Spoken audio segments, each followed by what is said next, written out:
Should be live. Um, Little rundown because I did not sleep particularly well last night, and then we lost an hour because I'm in an area that still has daylight savings time. So only have a little bit of time to work on this, but I've decided which commander we're going to build next. And since I just tweeted it out, chances are you have not seen it, so we're just gonna pull him up real quick. Get out of your ad. You're not paying me. Either you, whatever you game you are, like an Elder Scrolls or something. Alright, so this is Heliod. This is one of the cards that Wizards previewed back during the Pro Tour in Philly, the one that Reed won. That's going to be appearing in the March of Machines expansion. This is Heliod the Radiant Dawn, and his flip side, Heliod the Warped Eclipse. So, there were a handful of cards that were previewed around this time, and all of them are, not all of them, but a bunch of them are super powerful and interesting to build around. Heliod is one of, like, 3 of them that I really want to build a deck around and see what kind of crazy things we can do with him. So, since he's brand new and hasn't even been officially well, he's been officially previewed. He hasn't been, none of the cards in the set have been released though. So he's 2 generic, 2 white, 4/4, legendary enchantment creature god. Notably, unlike previous incarnations of the Theros gods, he does not have indestructible, and he is always a creature. There's nothing about devotion on him. So, Heliod is actually pretty vulnerable on both of his sides. Neither side has the indestructible text, and both sides are always creatures, and therefore vulnerable to both disenchant effects and creature destruction. So when Heliod, the Radiant Dawn, enters the battlefield, you may return target enchantment card that isn't a god from your graveyard to your hand. Actually, I said may. It's not a may. If you have an enchantment card in your graveyard, you must return it. He can't return other copies of himself or other gods. And then he has 3 and a Phyrexian blue mana, which is either blue mana or 2 life. You can transform him at sorcery speed. So his front side just gets you back a dead enchantment, and then you can transform him for an additional 4 mana or 3 mana and 2 life. Worth noting, both the backside and the front side, because of the Phyrexian blue mana, have blue color identity. Even if he didn't have the blue mana on the front, he would still have the blue color identity because of his backside. So your commander color identity is always white-blue regardless because of that. But just in case, he also has a blue mana symbol on the front. The Phyrexian mana symbol outside of the reminder text does count. It is a blue mana symbol. So even if he didn't have the blue-white color indicator on the back, he would still be a blue-white commander because of the front side. So the backside is where the card gets super interesting and insanely powerful. So on the flip side, Heliod is a 4/6 legendary enchantment creature Phyrexian god. Hey, a bot showed up and is trying to sell me viewers. Goodbye, Mr. Bot. Thanks for stopping by and chatting. My numbers appreciate that, but that is all you get to say now because you were assigned the task of trying to sell me viewers. So, as a Phyrexian, Heliod has... Your spells have flash. You may cast spells as though they had flash. So all of your spells can now be cast at instant speed. He also has spells you cast cost one less to cast for each card your opponents have drawn this turn. So, at the most basic level, anytime you cast a spell on an opponent's turn after their draw step, your spells cost one mana less. That's the baseline for him. That's the you didn't do anything, opponents didn't do anything. There's nothing causing them to skip their draw step. Heliod just straight up, they drew a card this turn, all of your spells cost one less. That's neat. We are going to try to break that line of text as hard as we can with this build. We are going to take advantage of cards that force everybody to draw cards and use that to make the opponents draw enough cards that all of our spells will cost might as well be zero colorless mana instead of their printed value at instant speed to cast them. There's a very high chance that this deck is going to run every Eldrazi Titan that isn't banned in Commander. And we will be sorely, sorely missing Emrakul the Aeon's Torn. But. And this isn't even why she's banned. She's banned because of silly tricks you can do with her and, like, Captain Sisay and stuff. But. Yeah, this thing. This thing's gonna be scary. We're going to be running a lot of very powerful cards, a bunch of things that are super expensive money wise and on the reserve list, and we are just going to build something that's going to warm my cruel and twisted heart, because this one, if they don't kill Heliod very, very quickly, this is going to win us the game on the spot. So, this is going to be a very mana intensive deck because we need to get enough mana to cast Heliod, transform him, protect him, and then cast our everybody draws card spells.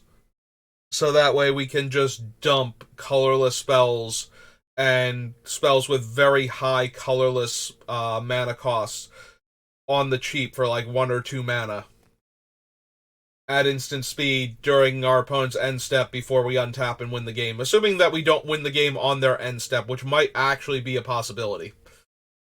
So, this is what we're going to be building around. And I am super excited to do this. So, let's get started.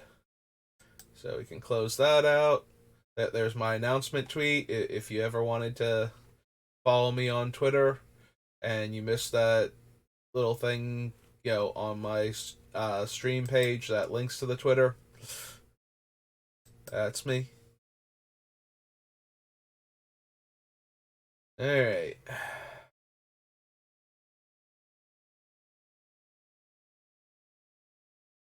We are starting alphabetically, so I'm not expecting a ton of cards in Adventures in the Forgotten Realms to make this deck, but there might be 1 or 2 that do.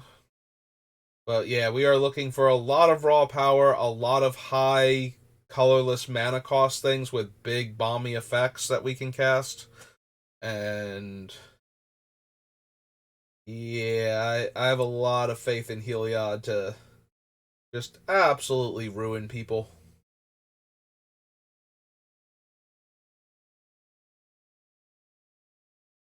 So far, none of these cards are anything remotely like what I just described, and I'm not surprised. Also of note, cards with high colorless mana costs but also high activation costs are not going to be particularly good. Unless the thing itself is already insanely powerful and activating is just gravy.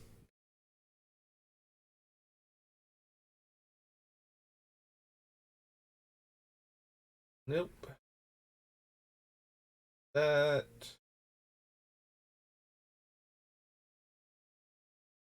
Eh.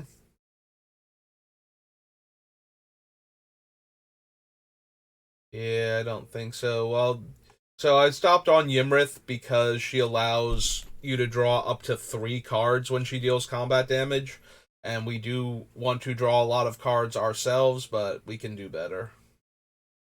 I did have to stop and remind myself exactly how she draws cards, though, because I knew she could draw multiple cards in a turn. I forgot that the condition was that you have almost no cards in your hand for that to work, or actual no cards in your hand in order to get all 3 of them.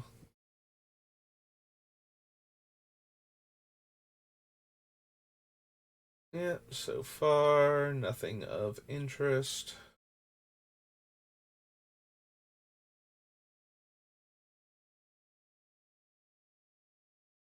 Draw a card for each different mana value among non land cards in your graveyard.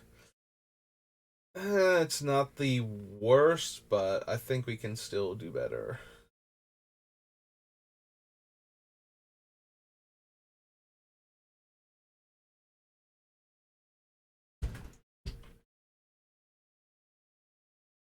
Alright, so circle.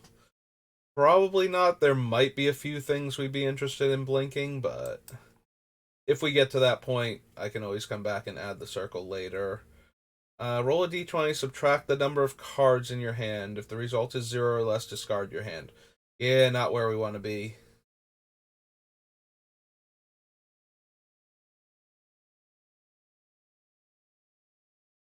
Ew. Activate only as a sorcery, so that's not going to work out the way we want it to. Okay. Yeah, the spell book might have been interesting because it's only tap to activate, but because it is sorcery speed, that means we won't get to um if we do all of the stuff at instant speed on an opponent's turn, we then can't use the spell book to copy one of the spells that we put in the graveyard this turn, potentially, so. Alright, so that was Forgotten Realms. On to Forgotten Realms Commander.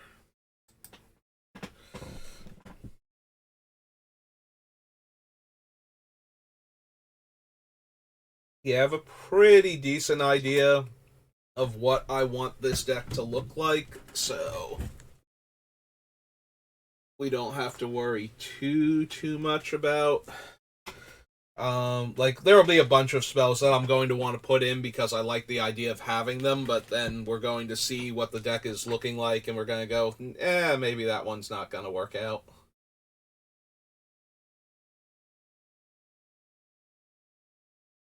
Yeah, that one, the 2 dice rolling blue card. We get the extreme discount, but that means we also don't super care about casting the thing for free, so.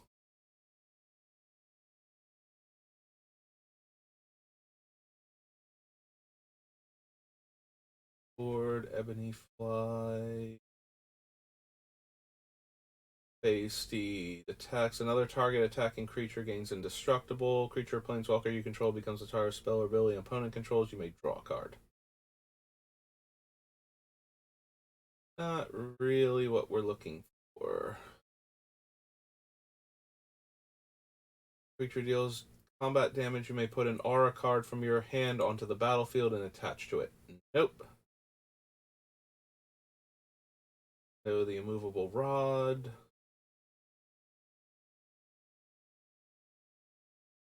Battlefield, any number of target aura and equipment that could be attached to an enchanted creature. No.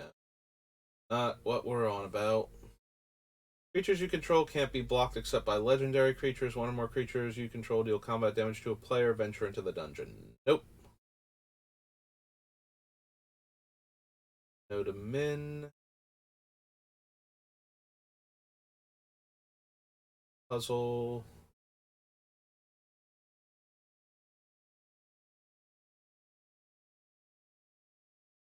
Phantoms. Or another non-token enters the battlefield on your control. Venture. Discard solar. Venture and gain 3 life. Nope. Return all creature cards from the graveyard that were put there from the battlefield to your hand. Return those cards from the graveyard to the battlefield.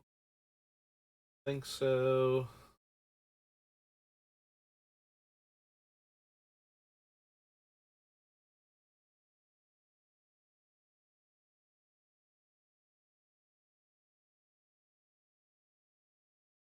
Nope.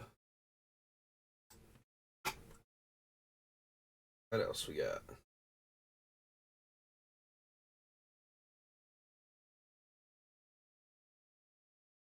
I don't think we care about Sword of... No, we don't care about Sword of Hours. Didn't think so.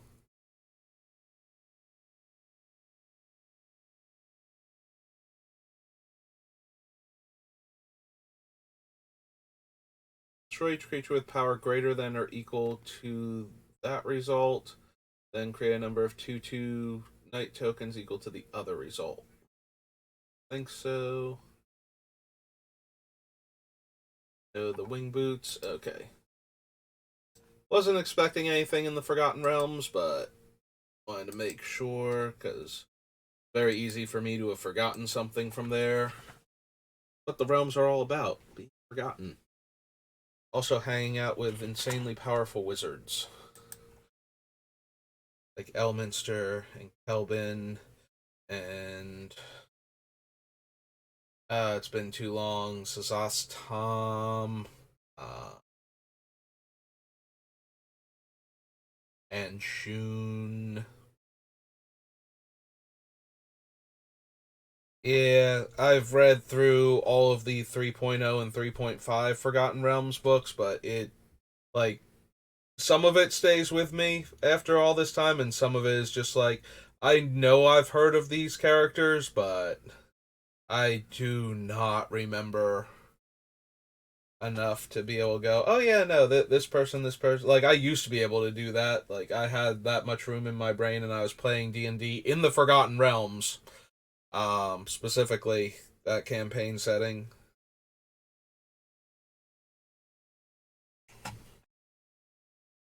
With 2 energy, you may pay 2 energy, create a servo. No, no, no, no, no. The harvester.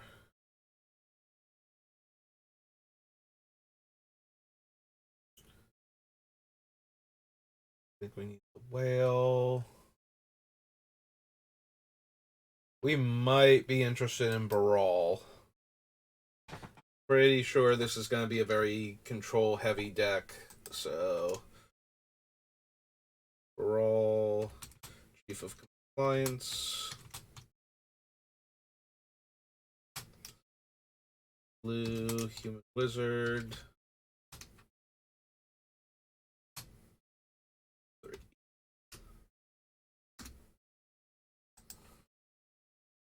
Not that my instants and sorceries need to be cheaper, but looting when we counter spells might actually be a thing I'm super interested in doing.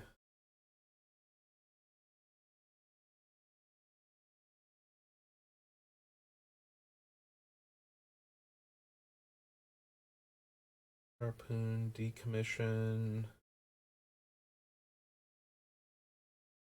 Nope. Yeah, this might be a disallow deck too. One blue instant.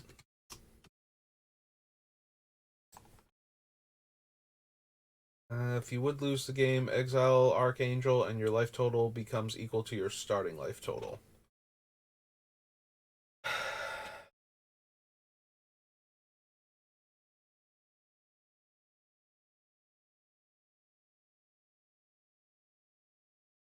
I mean, probably not, but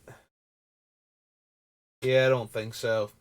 It's a little close, but we can do better.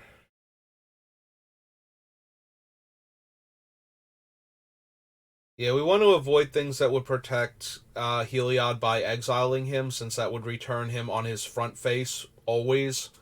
And we can only transform him at sorcery speed, and there's nothing letting us transform him at instant speed as though, yeah, there's nothing that lets us activate his ability as though we could activate an instant, so.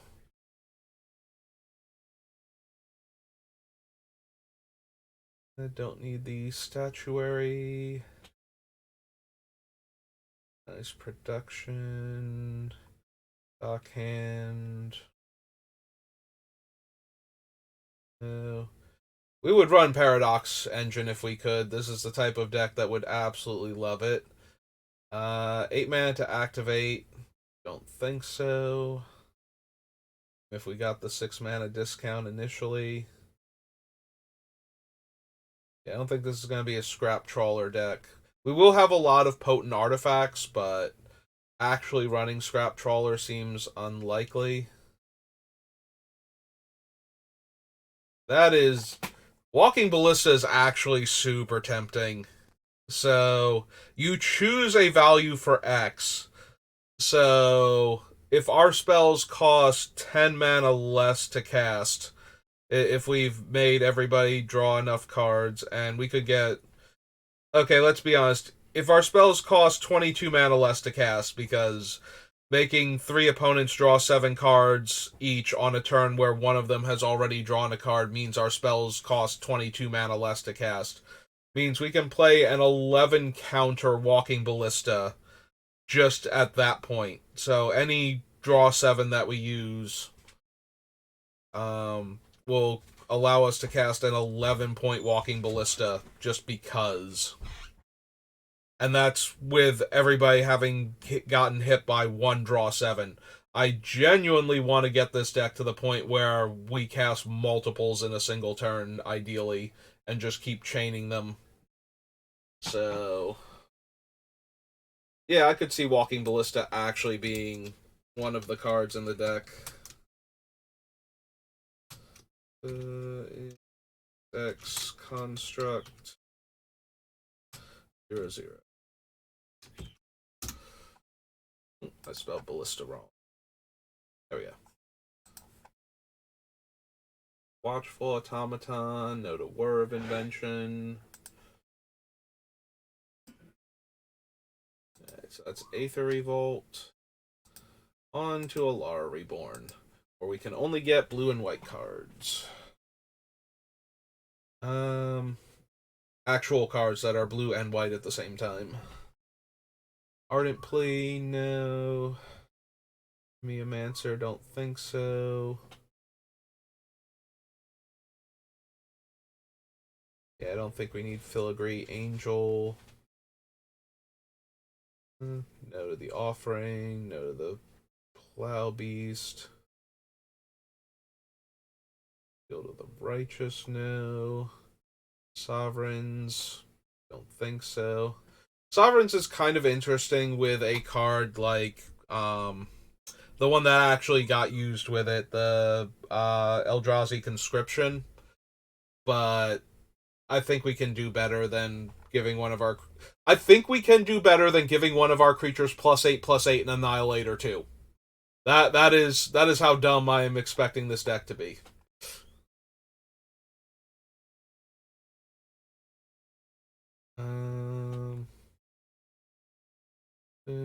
Creatures you control gain flying, and it has Cascade. Yeah, none of these. Alright. Nice and easy. That's Alara Reborn. Nope. On to Alliances, where we will be getting our Force of Will. Probably our Merchant Scroll, too. Grabbing any blue instant we want. Seems pretty okay. Yeah, all the cantrip effects won't happen until the following turn. I'm going to add it to the list, but Diminishing Returns is the least likely of the draw 7s to make it into the deck, and there are quite a lot of them. But this deck is definitely in the market for most of them. In much the same way our last deck wanted everything that proliferates, there is a chance returns that this is the deck that actually wants Diminishing Returns. Like, it cares more about making everybody draw 7 so all of its spells can be cheaper than it does about having some of its cards get exiled forever. So...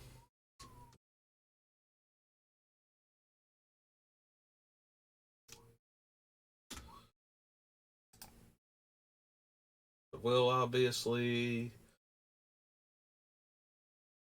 Um,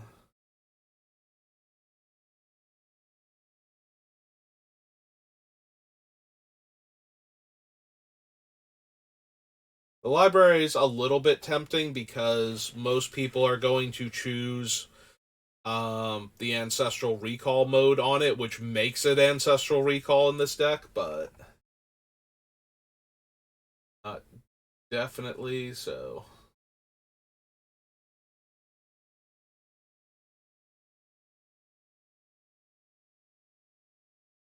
Sure, no.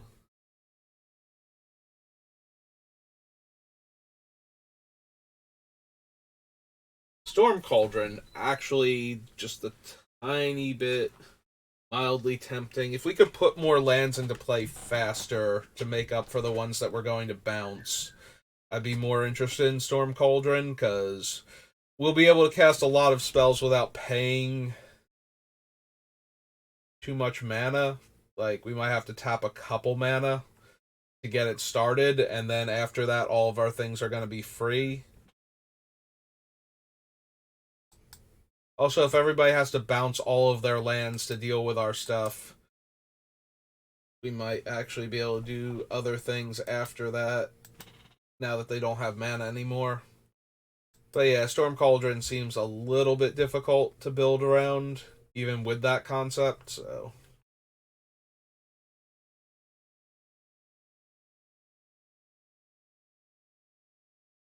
No, no.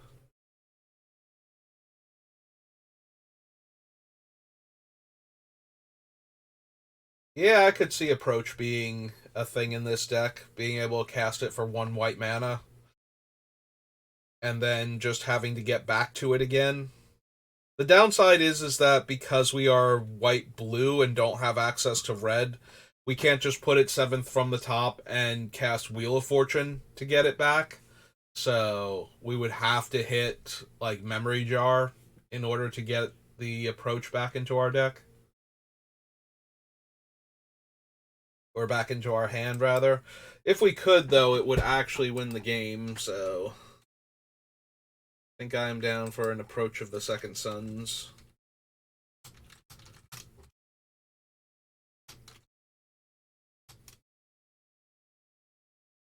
So no white, and it's a sorcery.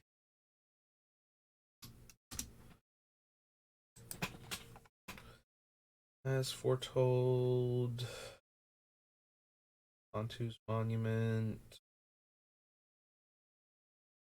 Cast out, I don't think so. Commit to Memory, on the other hand.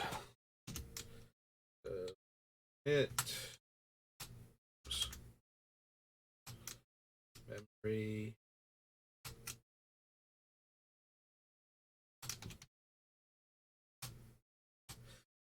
It's 6 mana, I believe, and a sorcery for the Memory half.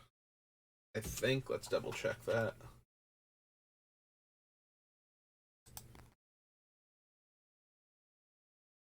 Yeah, okay. Um, this is the comply half. Choose a card name. Opponents can't cast spells with the chosen name. Don't think so. Also, that's at sorcery speed, so. Curator Sphinx. Dusk to Dawn.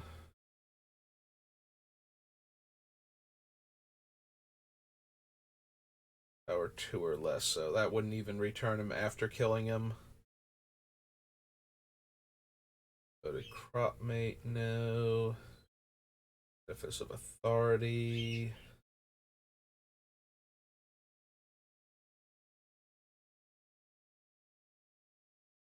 Failure. I think so. Prepare to fight. Start to finish. Oh, we can't run that one. That's the black one. Forsake the Worldly.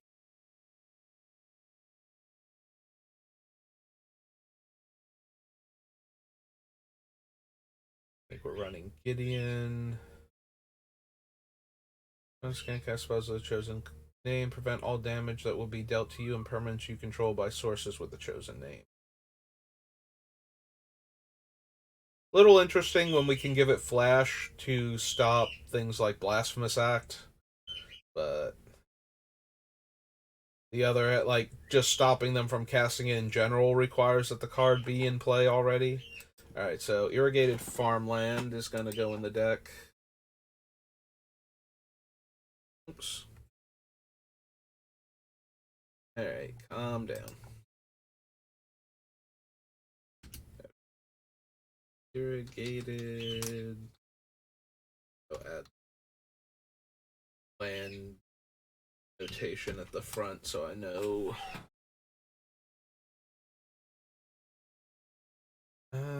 Can't attack or block unless you have 7 more cards. Draw a card, then you may return a land you control to its owner's hand. Don't think so.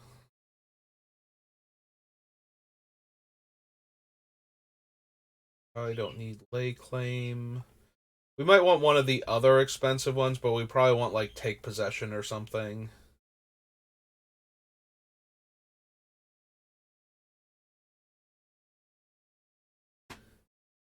I doubt we're running cycling cards because that would require actual mana for us to do. I am debating because New Perspectives is going to be blue draw 3 cards in our deck some amount of the time. And if we have any cycling cards in the deck that we actually want to run, we get to pay 0 to cycle them if we don't need them at the time. But I don't think we need that.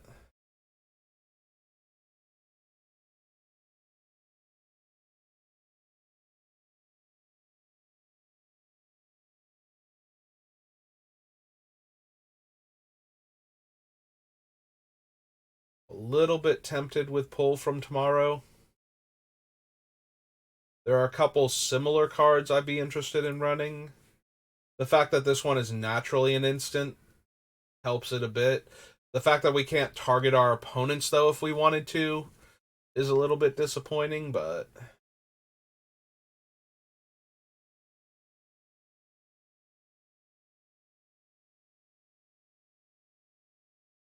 yeah, there's a chance we want pull from Eternity. Alright, we'll add it to the list. Pull X, blue, and an instant. Yeah, we're more likely to want like Sphinx's Revelation and whatnot, but possibly Brain Geyser and Stroke of Genius, and the Stroke of Genius variant from Strixhaven. I think there's one other one too, and we probably are in the market for Prosperity in this deck. I can't run Reduce to Rubble. Scribe, no. Seeker, no.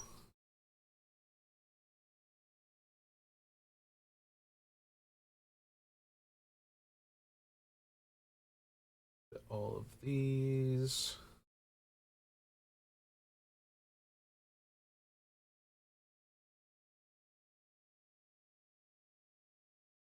I think we need the Faceless Vizier or the Vizier of Tumbling Sands. Yeah, okay. So that's gonna be it. This set. So that's a Monk Hat. Set is Antiquities. Possible we'll find a super fancy artifact, but most of them I don't think so. I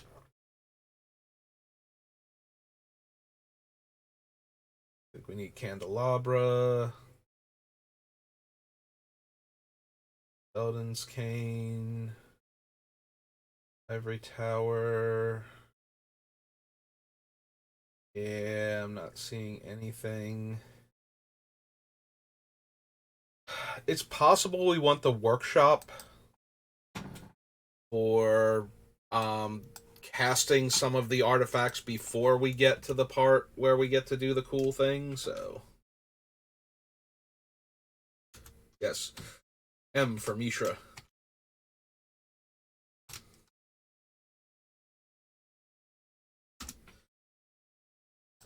We'll add that. Power artifact for this deck. Rocket launcher. Good old Suchi. Mutant, no. Billion, no. Verzatron, no. Yeah, I didn't think so.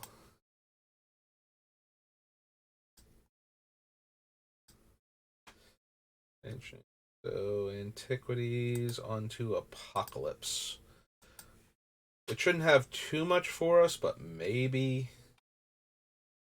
a card or two. Yeah, the Sanctuaries can't work because we don't have any enemy colors.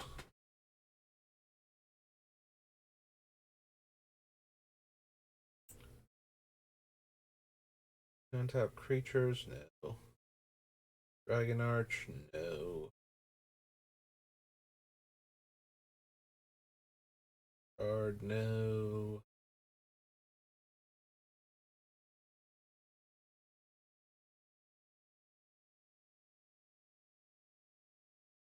Ice Cave is a little bit silly and tempting since we would have such a massive cost reduction on our spells and we would be able to cast a lot of them for free. We might actually be able to pay the casting cost of opponents' counter spells and whatnot, but it does leave us a little vulnerable if they have enough mana. Be able to counter our spell instead. So powerful and potentially very good, but ultimately I don't think so.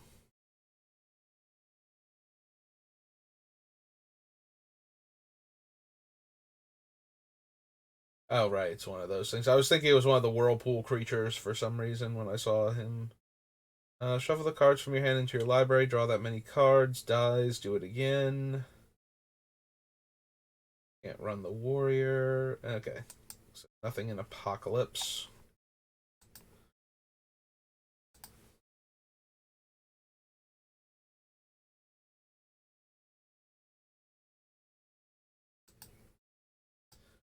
Hey, much the same way we were doubtful on Antiquities, I don't see Arabian Nights having what we need.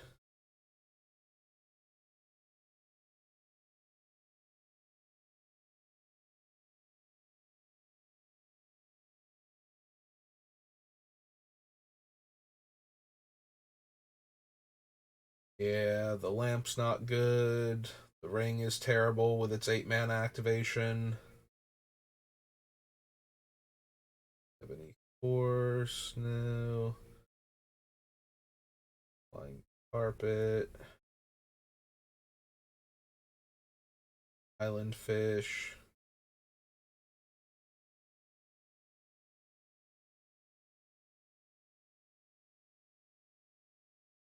Nope. The Old Man.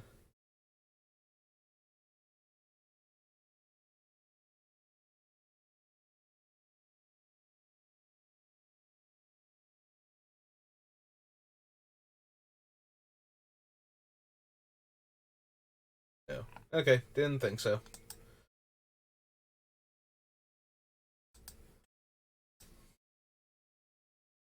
Alright, so that was Arabian Nights, Arch Enemy, Rena, Avacyn. A lot of blink cards in Avacyn, so I don't know if them are going to make it, or anything from Avacyn is going to make it. We don't really want the blink cards. Like I said, they kind of don't work with Heliod the way he's worded. Yeah, all of our other things are already cheap. We don't need melee.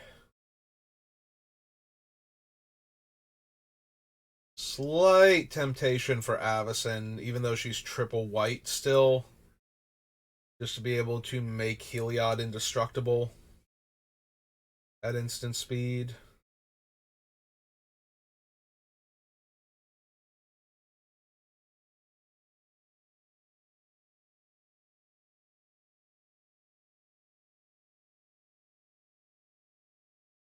Commander's Authority, Conjurer's Closet.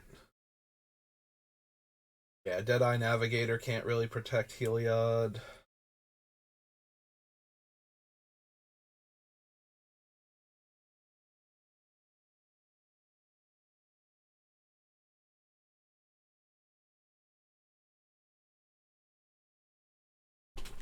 Yeah, I don't know about Entreat either.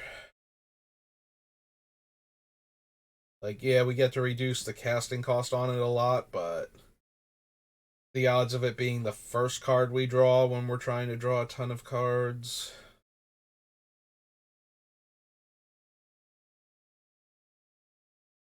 Other non-token creature you control becomes a copy of that creature. Enter the battlefield as a copy of enchanted creature. Think so.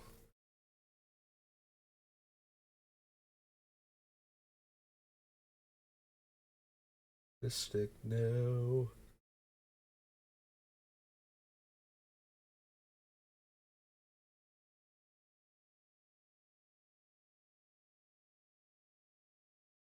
Griffin.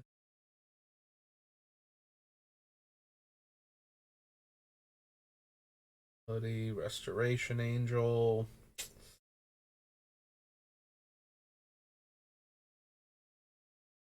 Roll. Silverblade Paladin, no. No. Funny, but no, I don't think we need Spirit Away. It is mildly amusing the thought of giving our opponent's creature flying and +2/+2 and then stealing it.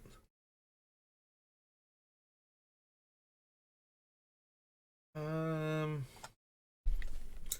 do we want Temporal Mastery at all? Similarly to the Entreat the Archangel is unlikely to be the first card we draw in a given turn, but unlike Entreat, with what we're doing, very likely to just be 2 blue mana, take an extra turn. Sometimes it's going to be 1 blue mana, take an extra turn.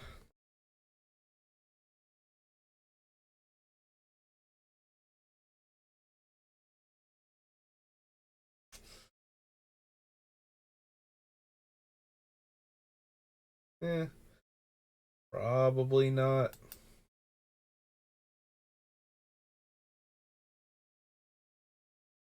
Guard, Vanishment, Vessel of Endless Rest, Voice of the Provinces. Yeah, I don't see anything here. Avacyn. Probably in the B's now. Zendikar. Nope, go ahead. You can search for Battle for Zendikar. Actually, I'm very interested in Battle for Zendikar because it's one of the Eldrazi sets, and therefore likely to have a lot of very expensive colorless spells.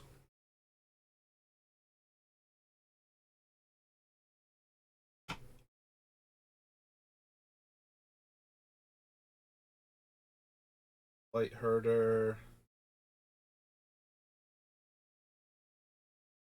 Yeah, Breaker's only okay.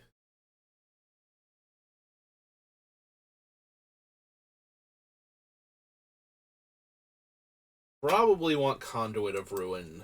That seems like the sort of thing this deck would be very interested in. Do it. The 6-drop Eldrazi.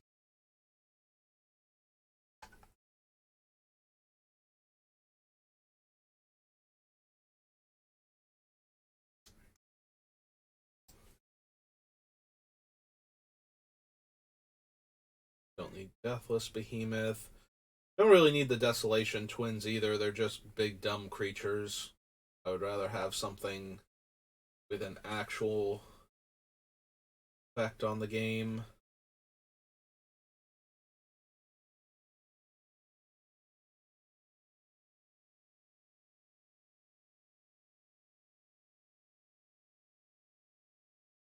Probably don't need a Marius Shepherd. Vladar Sovereign. Zendikar.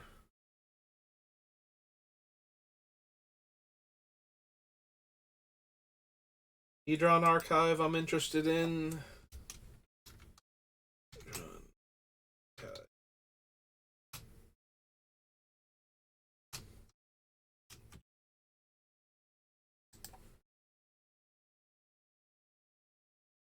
Right, incubator drone.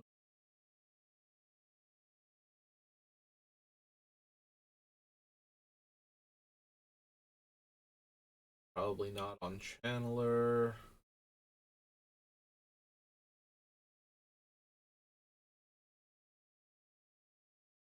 Exiles the top 4 cards of their library. You may put any number of land cards that player owns from exile onto the battlefield under your control. Do we want Oblivion Sower at all?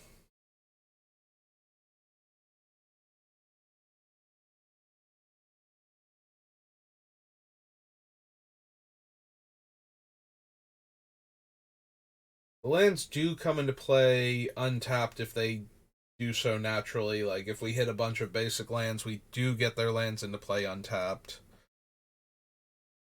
Or, like a command tower or something. Um, I guess we add it to the list and then I can cut it afterwards if it's not working. Oblivions. Sower is 6 mana, 5/8. 6. Drowsy. 5/8. Yeah, this is one of the ones I'm least sure about out of the things that I've added to the list so far.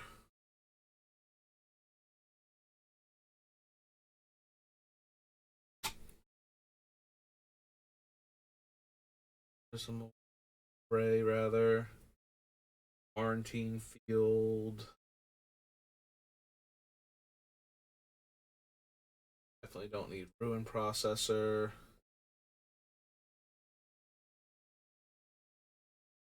Probably want the Sanctum of Ugin as a land for the same reason we want the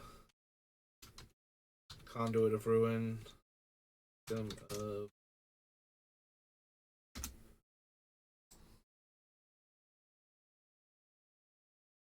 to the Wind.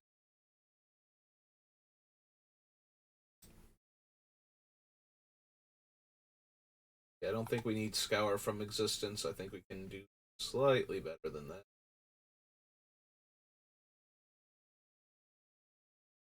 Like, yeah, there will be points in time where we can cast it for free, but...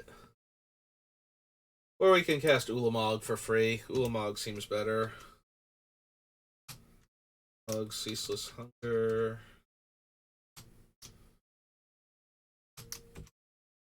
And Eldrazi. 10. I believe. Yeah. Spoiler, though. Yeah, we can probably run the Void Winnower. Certainly obnoxious while it's in play.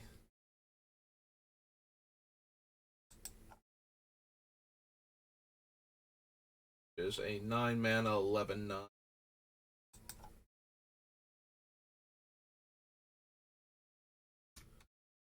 Eldrazi. 11.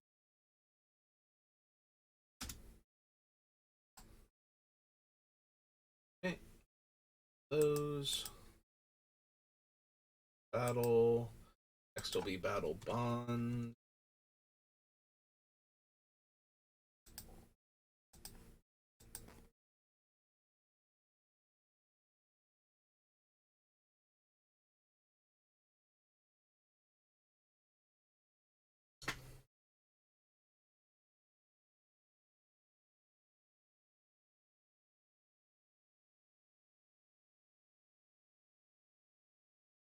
Yeah, I don't think we need the Artisan. Tiny bit tempting with some of the things we would have to discard, but ultimately I don't think so. Full game plan. There we go. There's a There's one where our opponents can help us cast it.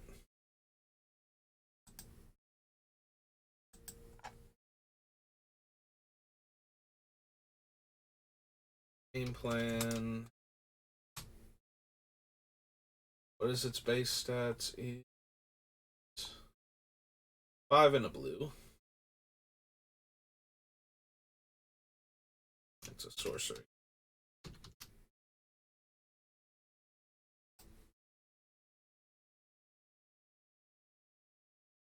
Two target players each draw a card. Funny with this deck, but not really where I want to be at.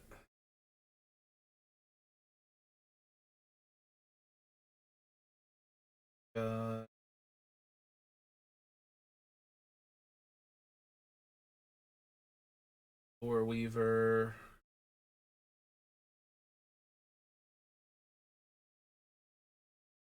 Mind's Eye is a little bit tempting.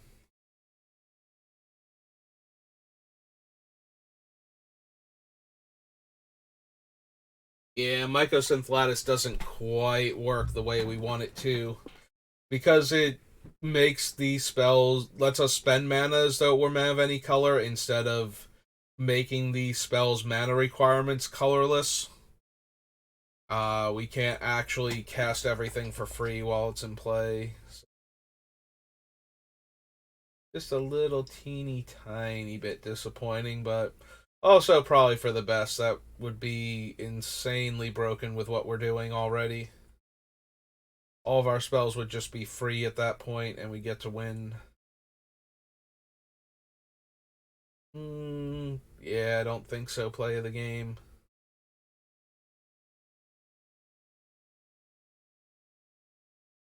Beginning of each end step of team gain life, create 2/1/1 warriors. Nah, not really helping anything we're doing.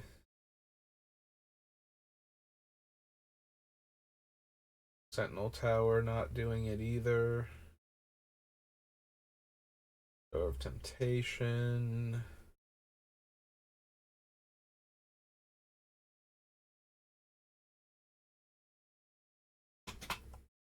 Maybe Spellseeker.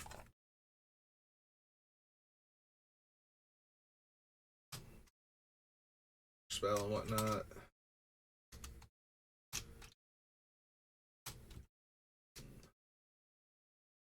I'm sorry, she's blue and 2 now.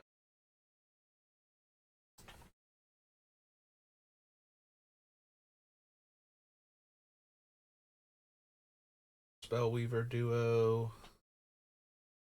Switcheroo. Might want swords, but not right now. Draw a card, put a 1/1 counter on Toothy. Toothy leaves the battlefield, draw a card for each 1/1 counter it had. Nope. Nemesis. Will Kenrith.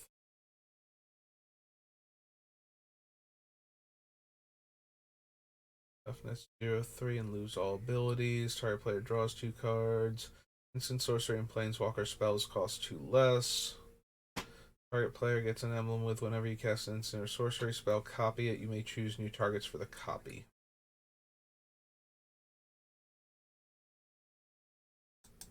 Yeah, I think we need Will. Battle Bond. Betrayers.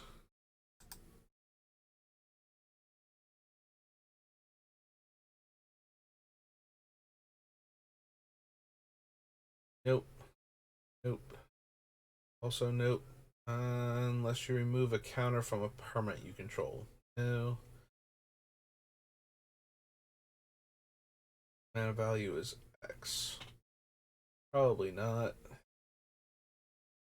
Final Judgment.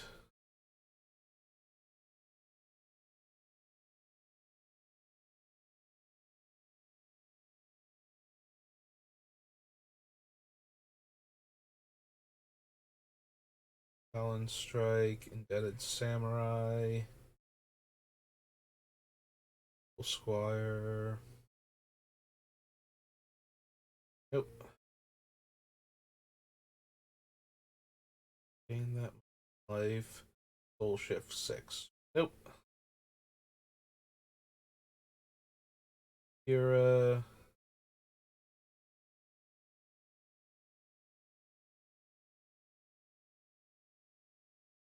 Gallery.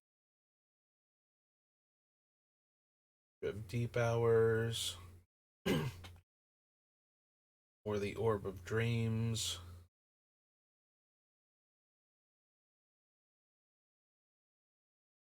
Gain that much life. One, put up to 2 lands from your hand onto the battlefield tapped.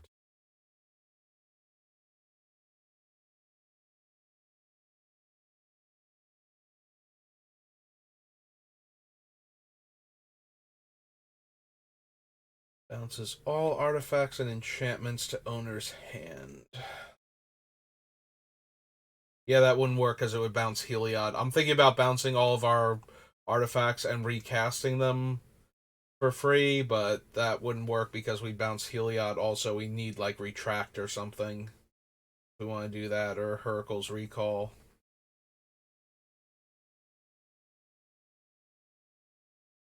And since all of those are like one specific player, instead of bouncing everybody's artifacts. Look at the top 3 cards of your library instead. Put one of those cards in your hand and the rest on the bottom of your library in a random order.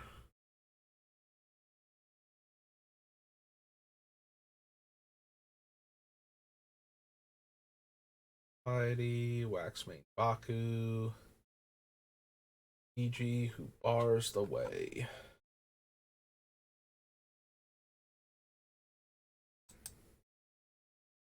Nothing too fancy in Betrayers. I think we have Born of the Gods then. Before we go back up to Champions.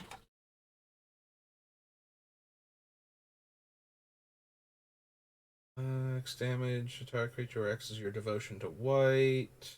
Deals that much damage to any target.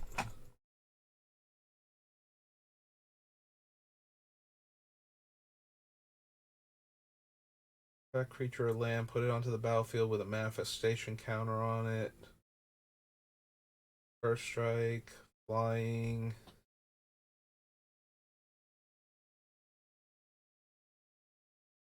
That's kind of interesting. The Astral Cornucopia enters with X charge counters and it doesn't enter the battlefield tapped. Which I thought it did, but now that I'm reading it, it does not. So that might actually be a thing. Nope, we need the other Born. There we go.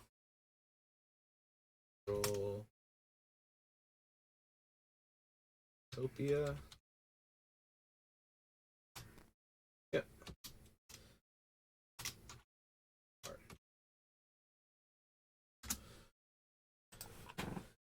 Don't need Brimas. Crypsis. Dawn to Dusk.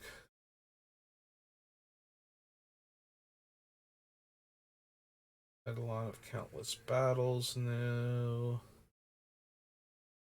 The beginning of each upkeep, if you have another creature enter the battlefield under your control last turn, draw a card. Possible to keep triggering her, but I don't think so.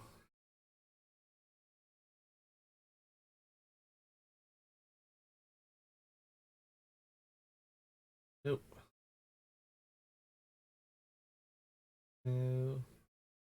Little tempting when I see like really high bestow costs. Like I want to see what the actual ability they're bestowing is, since that would actually work with our deck. We are casting it at that point, so the bestow cost would shoot way down, but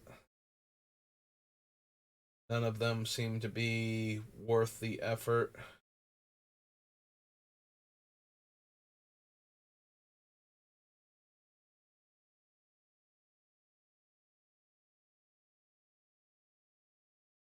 Put them into your hand, then shuffle. If we wind up with enough enchantments that I want, I might come back for Plea of Guidance. Just because if we can cast it for white, get those enchantments to hand, and then put them into play all in the same turn because of how many cards our opponents have drawn.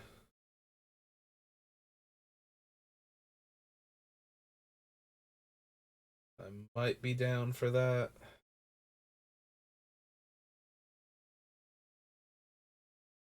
Chroma Kratos, and we certainly don't want Whelming Wave. Okay, so that's Born of the Gods. Then Champions. Yep. Let's see if we have any silly high casting cost things that are actually worth casting in Champions. I feel like a lot of things in Champions that have super high crazy casting costs are actually not good to begin with. And so reducing their casting cost down to a much more reasonable number doesn't make them playable all of a sudden.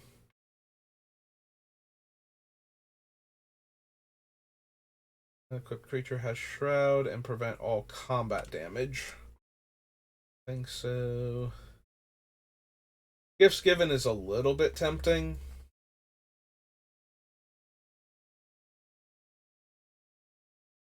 Sure, we could cobble together. Actually, I forget. Is Gifts Given still banned in Commander? I think it is. I'm looking at like, Gifts Given is kind of tempting. Yep, there we go.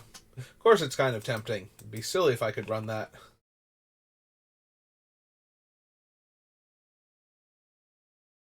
Really? A banned card in a format where there are tons of broken cards that aren't banned is tempting to run in your deck, you say?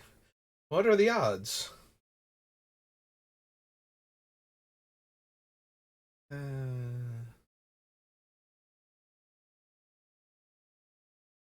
Tommy, Jade Idol, Journeyer's Kite, Go Bell, The Painted Road, Kami a Twisted Reflection, Kiga. Yeah, we could cast Kiga for 1 blue, and I don't even think that's particularly good in this deck. Lord Kondo would be 2 white for a 3/3 indestructible.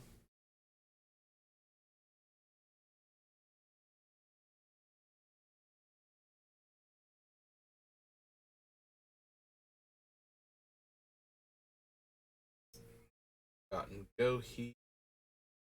Eliku the Clouded Mirror.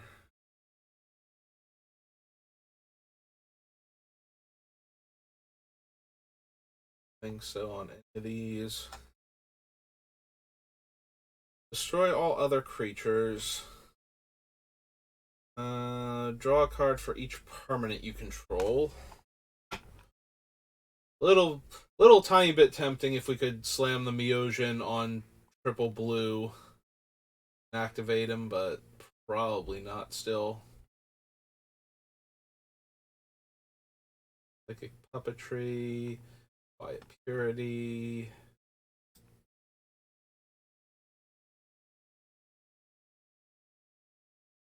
Reach Through Mists, Reciprocate. Turn. No. I think we need Reverse the Sands, as silly as it would be. Change everybody's life total. I mean, I am a sucker for Sensei's Divining Top.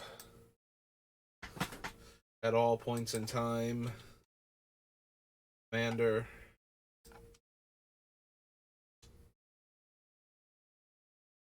Is...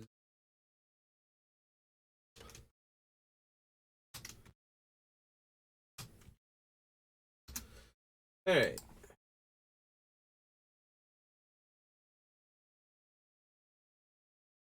Sift Through Sands, Sire Storms.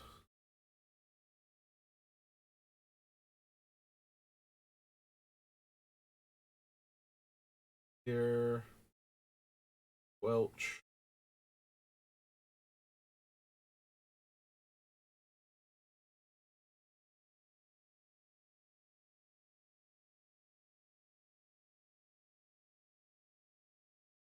Nope. Pillar of Tales.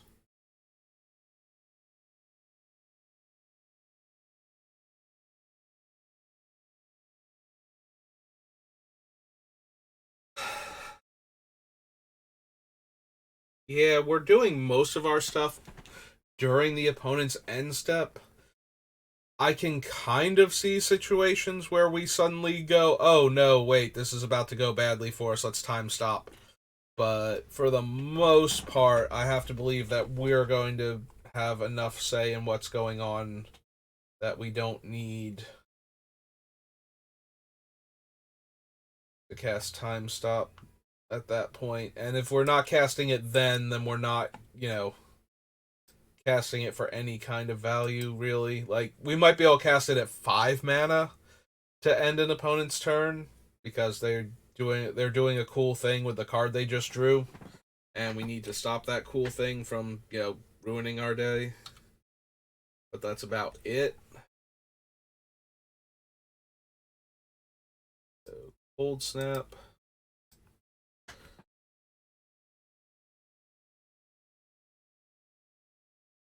Our Wind Form. Arkham Dagson.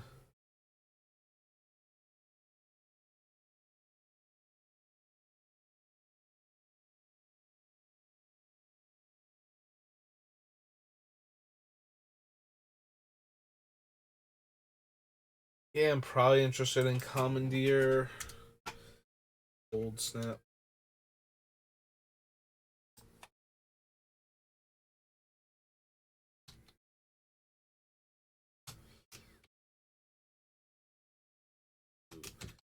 Instant. Do I want Cold Steel Heart? Don't think so, but maybe. Maybe we still do. I'm a lot more interested in cheap artifacts that come into play untapped and tapped for mana in this deck, but there's a possibility we still want this one just as a early ramp spell.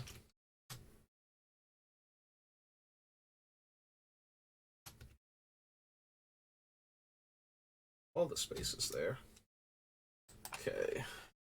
Don't think we need Counterbalance. Darien. Flash Freeze, no.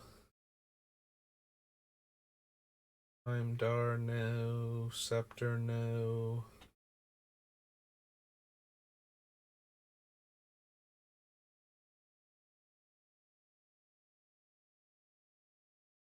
Ironfoot, Snow Crusher.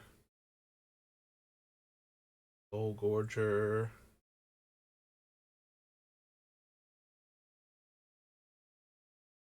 Oh, drawing sheets. Sun's Bounty, Sun Scour, Surging cards, Drumming Stone.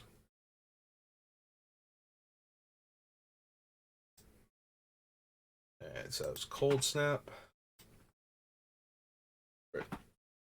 2 o'clock my time, so we're running low on time functionally. Alright, so we start with Commander 2013 then.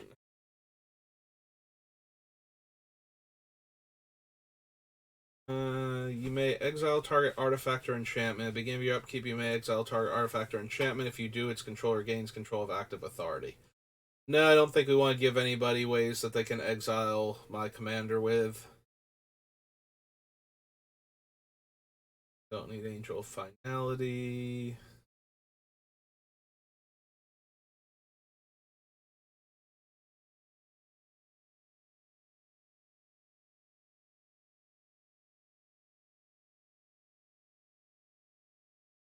There's Closet, Control Magic, Cradle.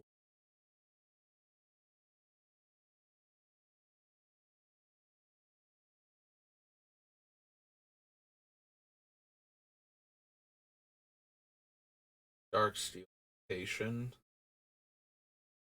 Um,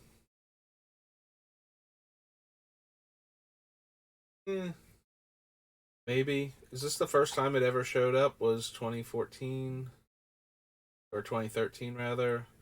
Apologies, 2021, and Crimson Battle Command. Okay.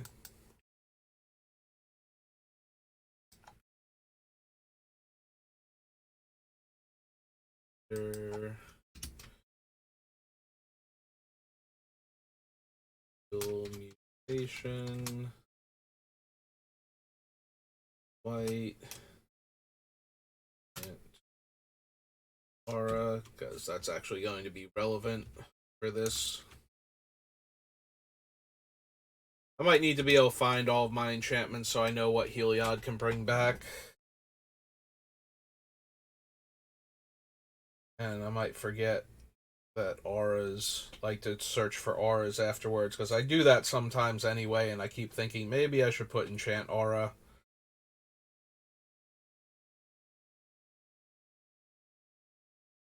Or just put enchant, and then I'll figure it out later by the game text that it's an aura. That I write down. I think we need Homeward Path right now. If we're not stealing stuff, I could put Homeward Path in to make sure nobody grabs Heliod randomly, but during the declare blocker step, yeah, that thing. I don't think we need that. No, Kongming, no. Soon. Hard, no.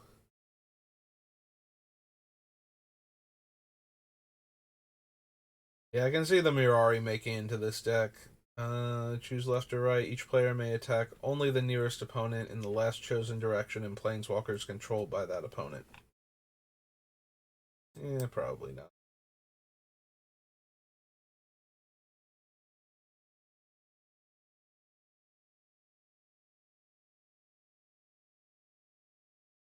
So choose the creature. Yeah, no.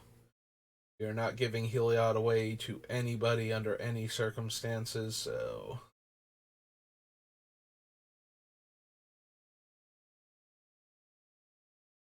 Change its power and change its power and the power of target creature it's blocking until end of combat.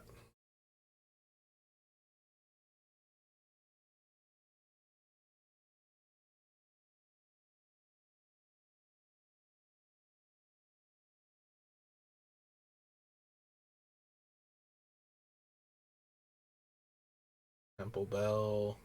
Tempt with Glory. Put a 1/1 counter on each creature you control, each opponent. No. Choose target creature you control. Create a token that's a copy of it. Create a token that's a copy of that creature. For each opponent who does, create a token that's a copy of that creature. That's kind of. Ironically, that is kind of tempting with something like Conduit of Ruin. So each opponent may create a token that's a copy of that creature. So they get a copy of whatever we are making a copy of. So if we have stuff that. Although I think Conduit of Ruin is a cast trigger because he's an Eldrazi, so. That might not. We might not have enough valid targets for that don't let the opponents also do the cool thing, so. I definitely don't want to let them do the cool thing.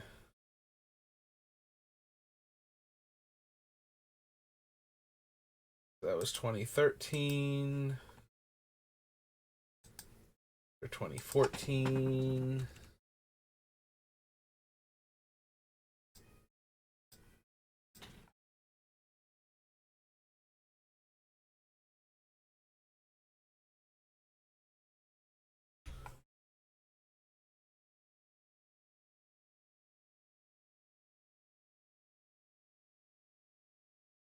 Vigilance. No. Cast it from your hand. Exile all attacking creatures. Alt suit. Benevolent offering. Don't think so.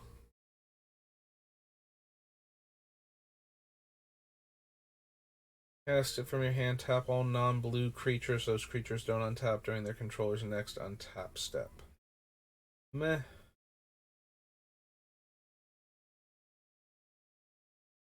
Celestial Crusader. Comeuppance. Where Command Sphere debuted? I think so. 16 anthologies, 2017. Looks like it. Do I want a Command Sphere at all?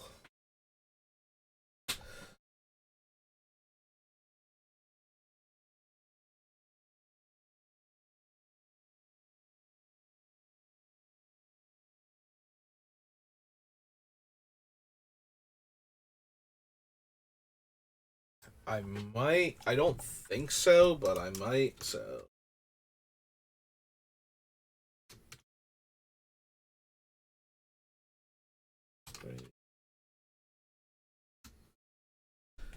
we can cast it for free a lot of the time, add a mana, and then sacrifice it to draw another card. So that's a little bit tempting.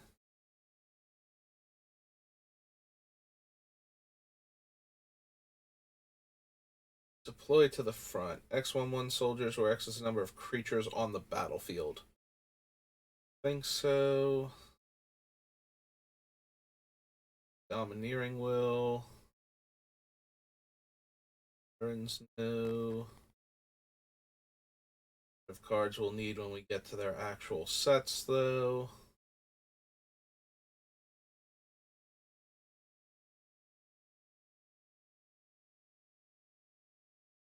Spirit tokens where with flying, where X is the number of creature cards in my graveyard.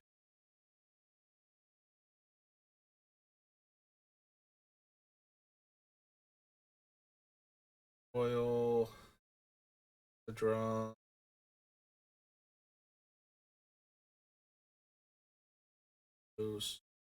Marshall's Anthem.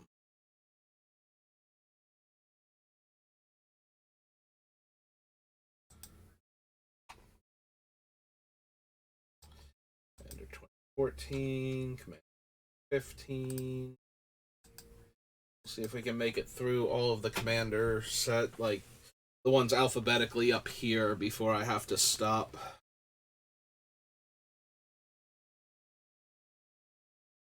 Rise, Aether Snatch.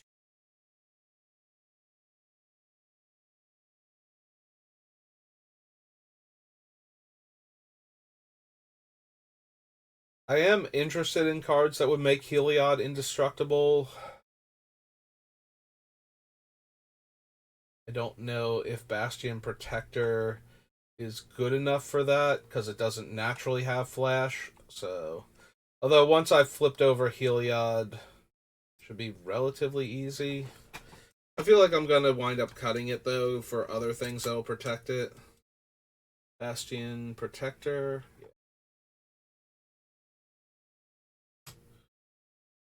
Two and a white. Human Soldier.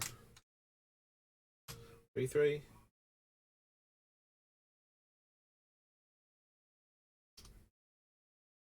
Close bracket.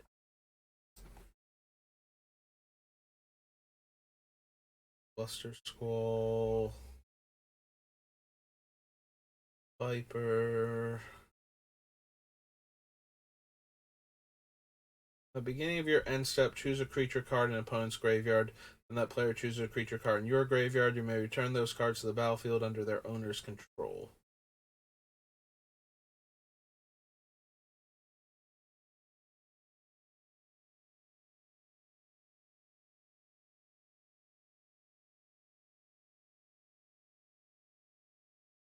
For each opponent until it leaves play. Vigilance Myriad. Pusher Net.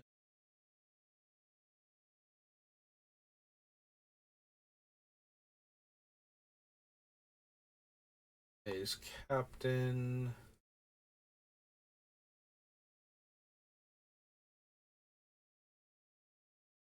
Mantris. Healist.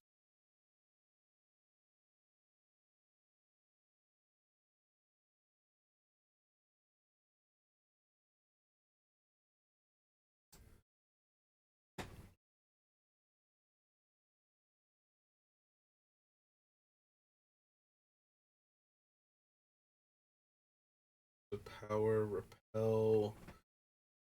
Righteous Confluence. No, I don't think so.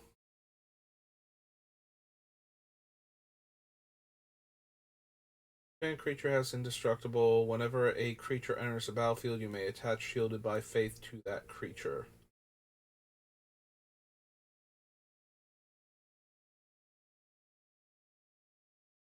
And maybe when we get to it, proper location. Poetic Destiny.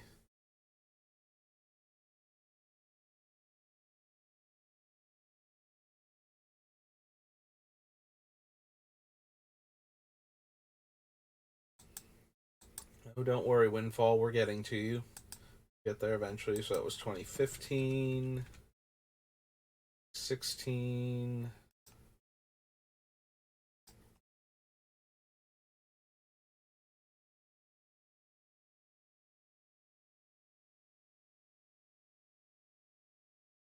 Prince, don't need Armory Automaton, Salt Suit.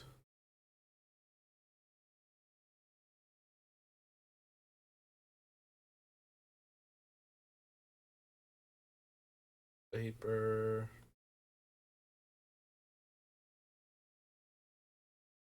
Return all non-land permanents to owner. Nope.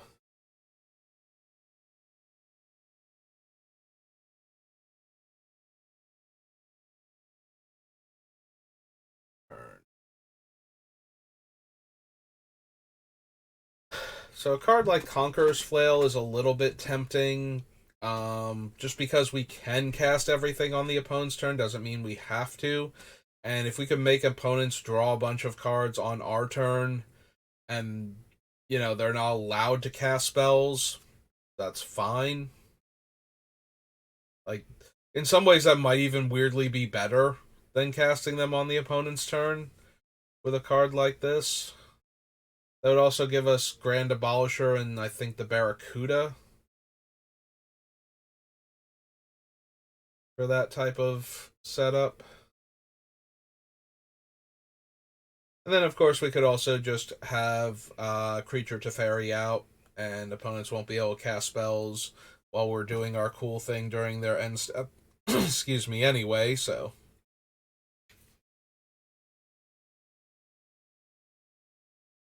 Yeah, now I can see Conqueror's Flail being relevant, so.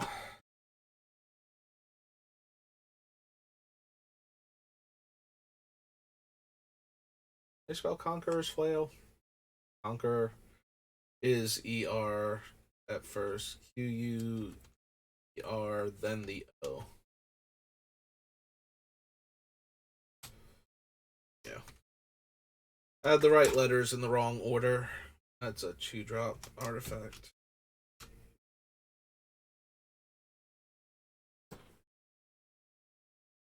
Soulbinder's new. Deep Glow Skate for anything. Heritage. No Entrapment Maneuver.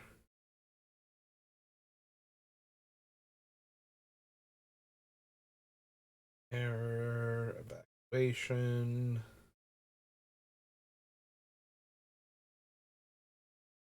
I think I need them.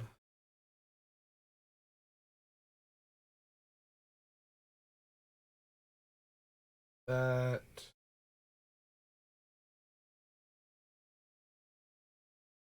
Riff. Opponent casts a spell, put a counter on it. So no. Fights top 10 cards of your library, starting with the next opponent in turn order. Each opponent chooses a different non-land card from among them. Put the chosen cards into your hand and the rest on the bottom of your library in a random order.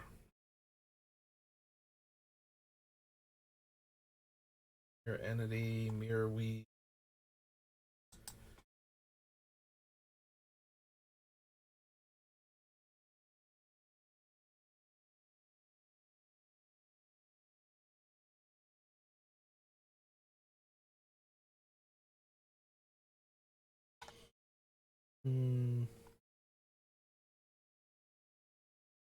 Prismatic Geoscope enters tapped and taps for 2 mana because of how our deck is set up. So no.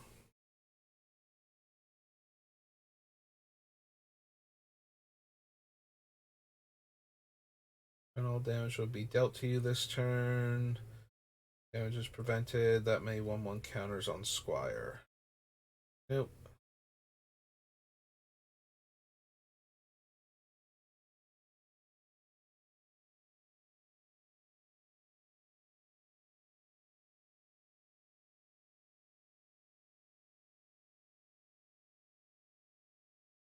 Wave of Reckoning. Fall again. Okay.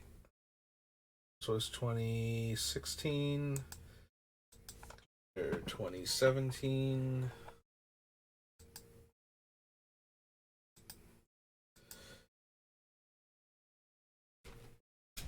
I got less than 15 minutes, so this is gonna be tight. We might have to end before we get through all of them.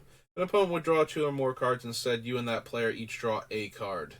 Yeah, that's kind of inhibiting what I'm trying to do. I appreciate the effort, Alms Collector, but Balin, Lone Legion,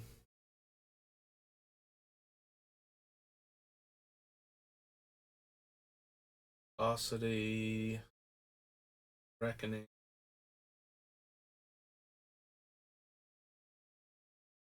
Lady.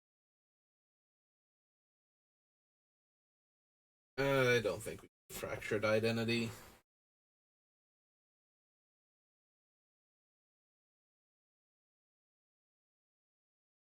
Rev Nazan. Nope. Though it does make the equipped creature indestructible. Attach that equipment to target creature you control. So we could theoretically flash it in to equip to Heliod at instant speed.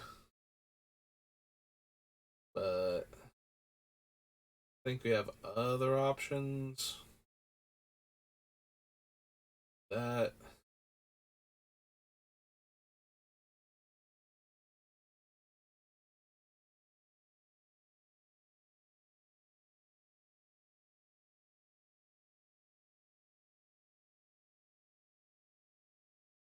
Sorry.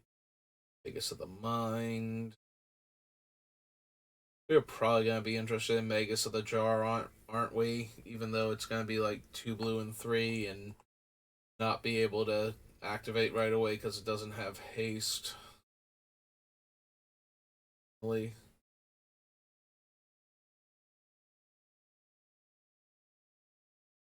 Target non-land permanent opponent controls and that permanent doesn't tap. Fist Jest, Portal Mage. Get a Spike. Rakshasa. Can't run Ramos.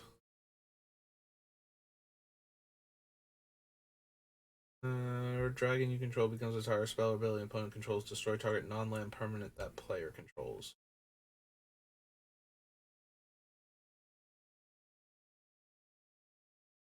Talking Leonin.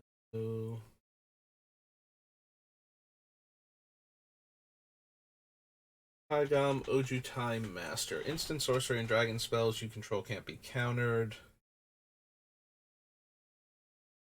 I do like the instant and sorcery spells can't be countered portion of him. From your hand, if Tygom attack this turn, that spell gains rebound. Hmm.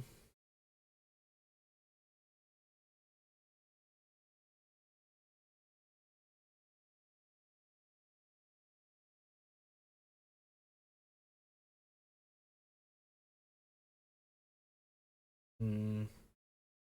The fairy's protection.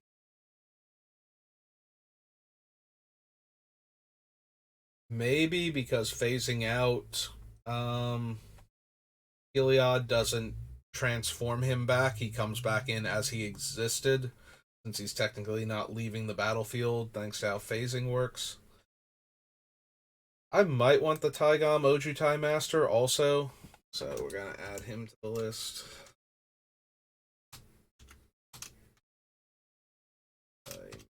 Master.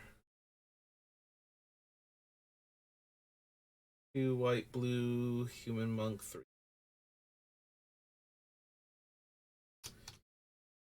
And 4. The fairy's protection.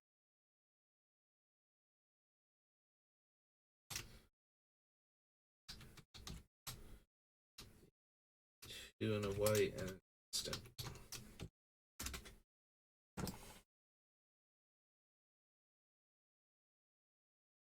Zenith. Yeah, I don't think we have enough time to do anything else right now. Got 8 minutes before I have to leave for work, so we're gonna call it here. So we stopped at Commander 2017.